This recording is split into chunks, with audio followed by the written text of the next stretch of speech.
Oregon Lottery is hoping games will give a boost to betting and lost revenue since the pandemic started.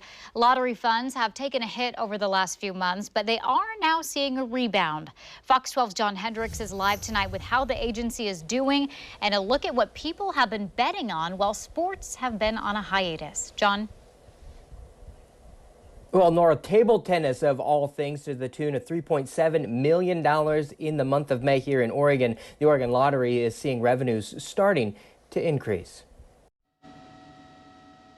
With bars and restaurants shut down for months, that meant video lottery machines had to be turned off as well. Oregon sees most of its gambling revenue from video lottery, meaning a big impact to the bottom line for Oregon Lottery.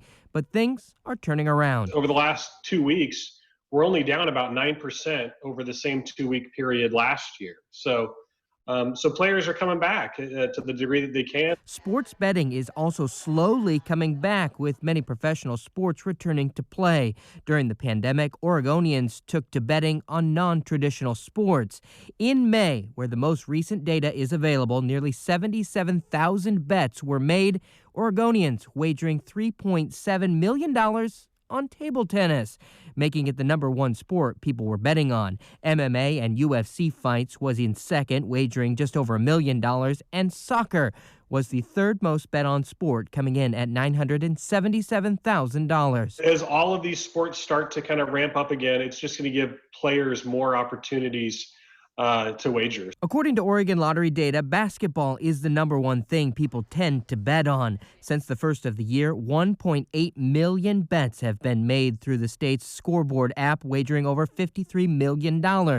Big money they hope will return when the NBA resumes. Eagerly awaiting the NBA to return, at least in some form or fashion.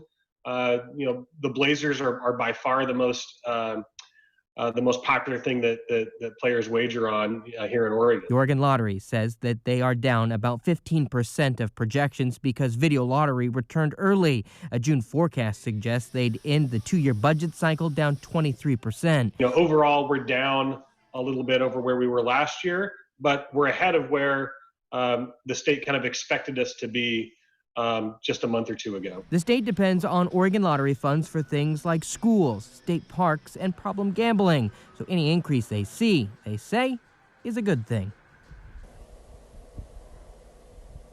Now, in May, the Oregon Lottery did lay off and furlough some of their employees. They were facing in an effort to cut $7.4 million from their budget. Reporting live tonight, John Hendricks, Fox 12 Oregon.